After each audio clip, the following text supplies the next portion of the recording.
Welcome back to another Monday OnlineDrummer.com drum lesson. I'm Nate Brown. In this lesson, I'm going to go over two drum fill techniques from the song The Ballad of Mona Lisa, and that's by Panic at the Disco. If you're interested in learning the whole song, we've got the full sheet music for that on OnlineDrummer.com, and that's by Steve Lee. Also, earlier this week, we added a full video lesson, measure by measure, through the song Shut Up and Dance, and of course, that's by Walk the Moon. If you want that, you can check out the link below. The first drum fill technique I want to point out is on bar 28, and in the video, that'll be the last bar of the line.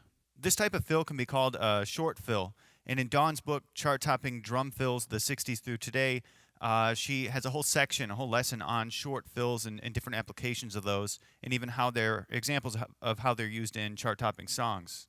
In this case, it's just a real simple right-left on the snare drum. So bar 28 would be 4 and a. A short fill is used as a really short, obviously, transition between two parts of a song, or it can be used just to add interest to the song. And in this case, it breaks the pre-chorus. So after the first 4 bars of the pre-chorus, it transitions into the next 4 bars. And you'll see there that it's a repetitive beat over and over. So that short fill transition or short fill just adds some interest to the listener.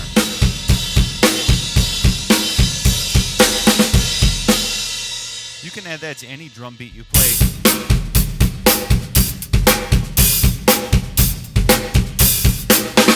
Right there, and a 1.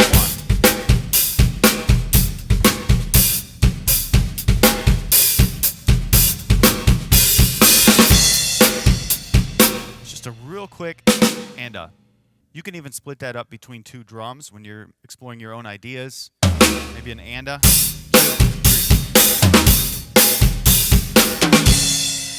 But I suggest not doing that every measure.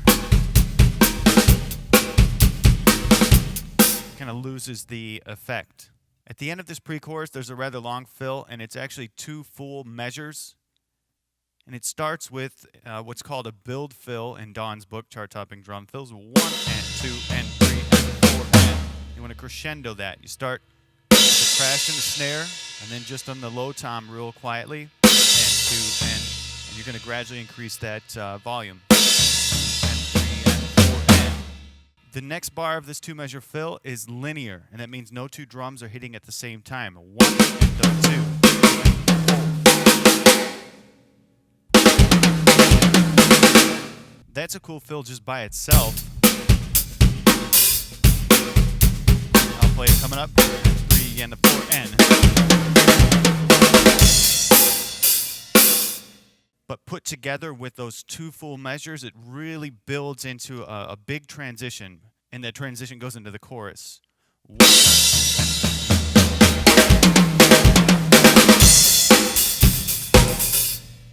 So that concept of using a build fill with a crescendo into a second measure, which is just a drum fill, it could be linear or whatever, is really a big transition, and it's a cool concept to mess around with.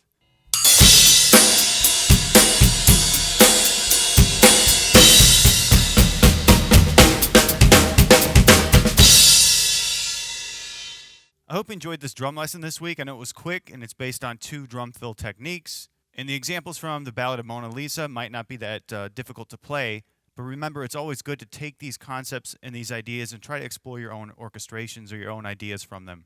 Check back on Thursday for Alex Ribchester's Thursday drum lesson. And then tomorrow, Steve Lee will have the drum beat of the week. On Saturday, I'll be posting a drum beat for the weekend. And then all throughout the week, we'll be posting drum sheet music for your favorite songs. Keep drumming.